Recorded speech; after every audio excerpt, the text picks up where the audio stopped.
Doctor Sergio an Italian neuroscientist जिन्होंने 2015 में human head transplant experiment का अनाउंसमेंट किया था। अगर वो इस एक्सपेरिमेंट में सक्सेसफुल हो जाते हैं तो ये ह्यूमन हिस्ट्री का एक बहुत बड़ा अचीवमेंट होगा और वो ये करने वाले पहले इंसान भी बन जाएंगे। पर क्या सच में ऐसा सक्सेसफुल एक्सपेरिमेंट पहली बार हुआ है? क्योंकि हम सबको भगवान गणेश के बारे में पता ही होगा। जब भगवान महादेव ने एक छोटे से बच्चे के सर को धड़ से अलग कर दिया था, माता पार्वती के गुस्से से पूरे सृष्टि को बचाने के लिए भगवान ब्रह्मा ने नॉर्थ की तरफ मुंह किए हुए एक स्ट्रॉन्ग हाथी के बच्चे के सर को लाकर महादेव को दिया था और एक एक्सपेरिमेंट महादेव ने परफॉर्म किया था जहां पर उन्होंने एक बच्चे के शरीर पर एक हाथी का सर लगाया था और यह एक्सपेरिमेंट सक्सेसफुल भी हुआ था क्योंकि आज हम उस बच्चे को भगवान गणेश के नाम से जानते हैं। तो फिर क्या डॉक्टर सर्जियो ने इस पूरे एक्सपेरिमेंट का रेफरेंस यहां से लिया है? हो भी सकता है या फिर नहीं भी, पर सोचने वाली बात यह है कि हम अपने वेद पुराण उपनिषद या फिर हमारे कल्चर के बारे में क्यों नहीं जानते। हमारे वेदों पुराणों में ऐसे साइंस के बारे में लिखा गया है जो आज तक इन्वेंट तक नहीं हुए हैं या फिर जिसके ऊपर आज भी काम चल रहा है, पर हमें इससे कोई मतलब नहीं। हम तो सोच लेते हैं हर एक साइंस फॉरेन में बना है, तो फिर क्या इसके बारे में ना जानना इंडिया के लिए एक इंसल्ट नहीं है? और इसीलिए आज हम ऐसे कुछ बायोटेक्नोलॉजी ब्रेक थ्रू के बारे में डिस्कशन करेंगे जिनको सालों पहले हमारे ऋषि मुनि देवी देवताओं ने वेदों पुराणों में लिख चुके हैं। और इसलिए प्लीज इस वीडियो को हर एक जगह पर शेयर करें ताकि लोग जागरूक बने और हमारे इंडियन कल्चर के बारे में, इंडियन स्क्रिप्चर्स के बारे में, वेदों पुराणों के बारे में हर एक जगह पर एक पॉजिटिव डिस्कशन शुरू हो सके। किसी और के बिहाफ में चाइल्ड बियर करने के प्रोसेस को बोला जाता है सरोगेसी और ये पहली बार कंसेप्चुअलाइज हुआ था 1931 में और 1978 में लुइस ब्राउन नाम का पहला टेस्ट ट्यूब बेबी जन्मा था। पर जब हम हिंदू धर्म के एक ग्रंथ भगवत पुराण को पढ़ते हैं वहां पर इस चीज के बारे में पहले से लिखा गया है।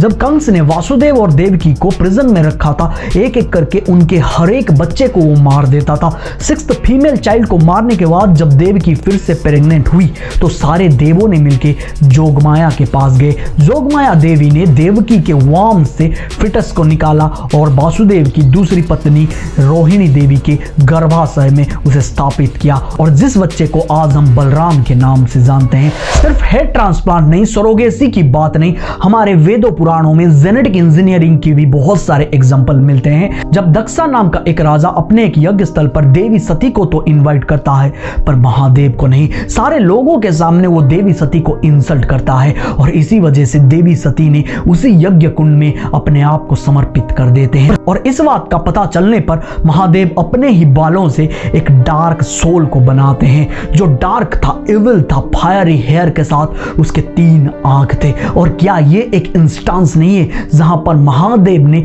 अपने ही जिन को मॉडिफाई करके अपने हिसाब से एक नया क्रिएशन बनाया था? क्या इसको हम जेनेटिक इंजीनियर का नाम नहीं दे सकते? जिस जेनेटिक इंजीनियरिंग की वजह से आज हम बहुत सारे क्रॉप्स को मॉडिफाई करते हैं अपने हिसाब से, बहुत सारे एनिमल्स को अपने हिसाब से मॉडिफाई करके उनको हाइब्रिड नाम देते हैं। क्या ये सारे एविडेंस आपको ये नहीं दिखाते कि हमारे कल्चर, हमारे वेद पुराण कितने ज्यादा रिच थे? क्यों हम इन सारी चीजों को पढ़ने से बचते हैं? क्यों हम इनके ऊपर रिसर्च करने से भागते हैं? क्या ये मॉडर्न नहीं है या फिर ये इतने ज्यादा अपने टाइम से मॉडर्न है कि हम इसे समझ ही नहीं पाते? हमें इस चीज को समझना होगा वरना फॉरेनियर्स ही इस चीज को समझकर हमसे आगे चले जाएंगे। जिस आयुर्वेद को, जिस योगा को हम खुद इंडियंस नहीं मानते हैं उसको पूरी दुनिया एक बेहतरीन साइंस मानता है। फॉरेन से कंपनियां आती है इंडिया में, इंडियंस को इंडिया की साइंस को यूज करके कोयले से बना हुआ, नमक से बना हुआ पेस्ट बेचती है, मुल्तानी मिट्टी से बना हुआ क्रीम बेचती है और हम इंडियंस आयुर्वेद को इसका श्रेय ना देके हम इसे मानते हैं फॉरेनियर कंपनी की जादू। क्या ये सच में इंडिया की सो रिच कल्चर की इंसल्ट नहीं है? जिस ऑर्गन रीजनरेशन प्रोसेस को सक्सेसफुल करने के लिए पूरी दुनिया की साइंस की टीम लगी पड़ी है उसके बारे में हमारे वेदों पुराणों में बहुत सारे मुनि ऋषियों ने पहले से ही लिख रखा है। ऐसे बहुत सारे देवी देवता राक्षसों के बारे में यहाँ पर एविडेंस मिलते हैं जो अपने कटे हुए अंग को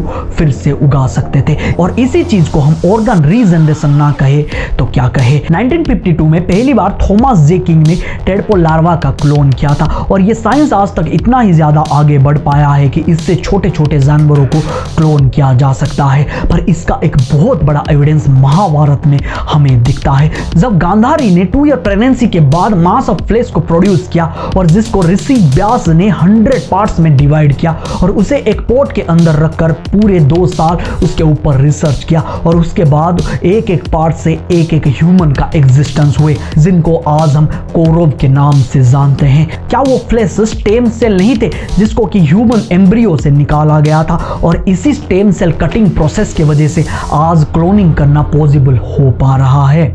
ये सारी चीजें, ये सारी स्टोरी झूठ हो सकते हैं, मिथ हो सकते हैं, पर आप एक बार सोच कर देखिए ऐसे टेक्निक्स के बारे में लिखना भी तो इम्पॉसिबल है जिसके बारे में कभी सुना ही ना हो, जिसके बारे में किसी को पता ही ना हो, क्योंकि एक स्टोरी काल्पनिक हो सकता है पर एक कल्पना सिर्फ आंखों देखी हो सकता है या फिर सुनी हुई हो सकता है। ऐसे स्टोरीज कोई कैसे लिख सकता है जिसके बारे में, जिस टेक्निक के बारे में उसने कभी पढ़ा ना हो, सुना नहीं हो, उसके बारे में उसे कुछ भी पता ना हो, उसके बारे में वो कैसे लिख सकता है, वो भी एक बार नहीं बार बार। मैंने तो बस आपको कुछ ही एग्जांपल्स दिए, ऐसे बहुत सारे साइंटिफिक थ्योरीज आज भी हमारे वेदों पुराणों में छुपी हुई है जिसके बारे में शायद हम जानते भी नहीं है और इन सारी चीजों को जानने के लिए हमें इन सारी चीजों को पढ़ना होगा। पर शायद हमें हमारे वेदों पुराणों के बारे में पढ़ने से घुटन महसूस होती है, आयुर्वेदिक के बारे में, योगा के बारे में, पुष्पक विमान जैसे बहुत सारे इन्वेंशन के बारे में पढ़ने से, जानने से, डिस्कशन करने से निराशा होती है। पर आइंस्टाइन को कभी बुरा नहीं लगा था गीता के बारे में बात करते हुए, ब्रह्मास्त्र के बारे में बात करते हुए, तो फिर हमें क्यों? हमें बदलना होगा, हमें जानना होगा, मानना होगा हमारा कल्चर कितना ज्यादा महान है, हमारा सभ्यता कितना ज्यादा रिच है और मैं मानता हूं आप बदलोगे क्योंकि हमारा कल्चर महान है और आप इसे महान बनाओगे क्योंकि ये देश हमारा है, क्योंकि ये कल्चर हमारा है और मैं जानता हूं ये देश महान है।